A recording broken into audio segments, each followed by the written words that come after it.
जय सिया राम। आज हमारा करवा चौथ को व्रत है तो मैं कहानी सुन जावा। और हम दोनों साथ में जब हम लेट हो चुके हैं और तो बाकी हम दो रह गए इसलिए हम जा रहे हैं। अभी ये हमारी दीदी और बैठे हुए हैं यहाँ पर, हम आ चुकी हैं। कहानी सुनाएंगे, ये हमें एक कहानी सुनाएंगे। सुनो सुनो सुनो। और ये हमारी सबसे बड़ी निकले पहली लग रहे हैं कि हमसे बड़ी है थी।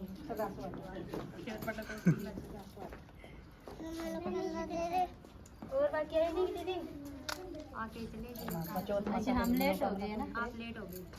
और बाकी आगे चले के गई, हम ही लेट हो चुके हैं लोग। फिर हम दीदी आप हमें सुना दो, हम तीन हो गए, ठीक है।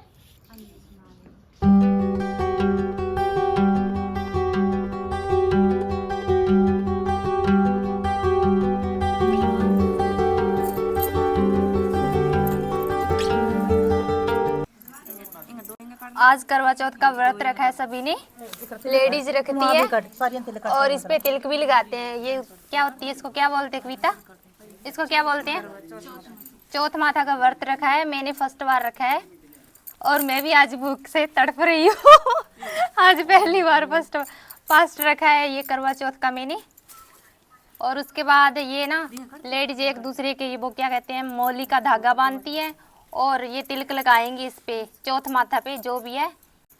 ये दो दो अपने अपनी कलश लेके आती है व्रत के लिए और फ्रूट वगैरह भी लेके आती है। सब अपने रीति रिवाज से लेके आते हैं, जो भी कुछ रखना होता है वो लेके आते हैं।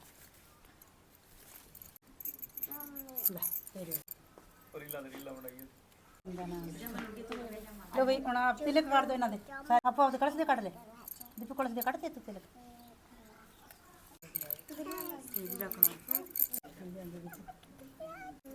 मैं आपको आज सुनाऊंगी चौथ माता की कथा।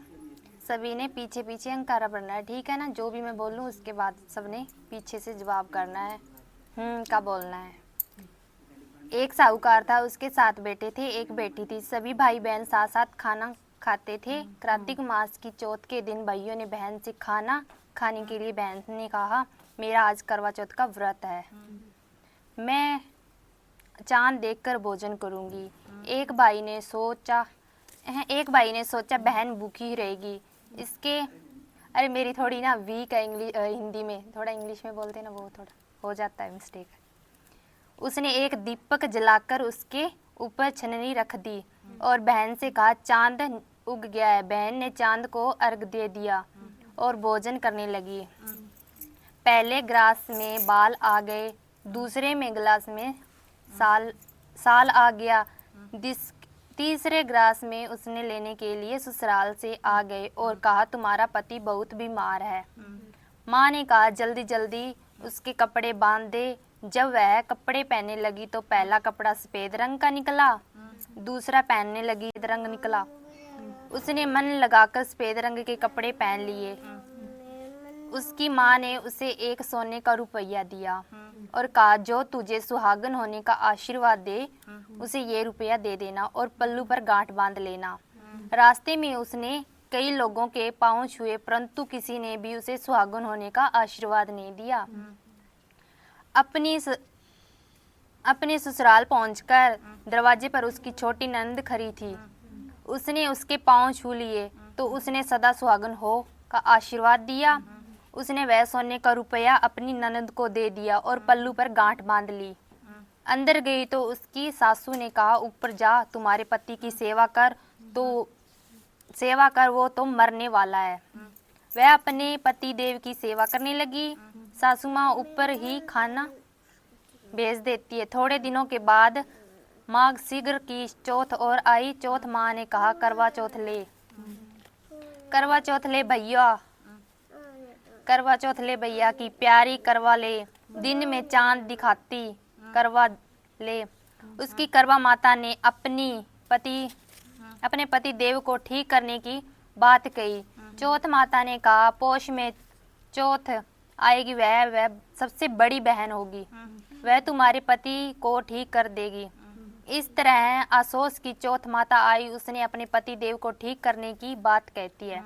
चौथ माता ने कहा क्रांतिक की चौथ माता तुझ पर नाराज है, तू इस बार उसके पांव पकड़ लेना। आगे फिर क्रांति की चौथ आएगी। उसने चौथ माता के पांव पकड़ लिए और कहा, मुझे क्षमा कर देना, मैं तो तेरी बेटी हूँ। चौथ माता उस पर प्रसन्न हो गई और उसे अपनी आंखों से थोड़ा सा काजल निकाल कर दिया और चिटली उंगली पर थोड़ी मेहंदी लगा दी। उसी समय उसका पतिदेव उठकर बैठ गया और बोले, चौथ माता की जय। जिस तरह चौथ माता ने साहूकार की बेटी का सुहाग दिया, उस सब ने दिया, कहता ने, सुनता ने, उंकारा बरता ने, अपना सारा परिवार ने दियो। जय चौथ माता। गणेश की बात सुना दे। गणेश की बात बता। गणेश और बुढ़िया माई ने कहा, मुझे तो मांगना ही नहीं आता। तो गणेश जी भगवान ने कहा, अपने बेटे बहू से पूछ, मैं कल फिर आऊंगा, अपने बेटे बहू से पूछ कर बताती हूँ। तो वह अपने बेटे से बोली, आज मुझे प्रभु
ए भाई सासू माँ है, आ भी सासू माँ है। तू तो तेरी लगू सारियां, तू भी लग सुनी।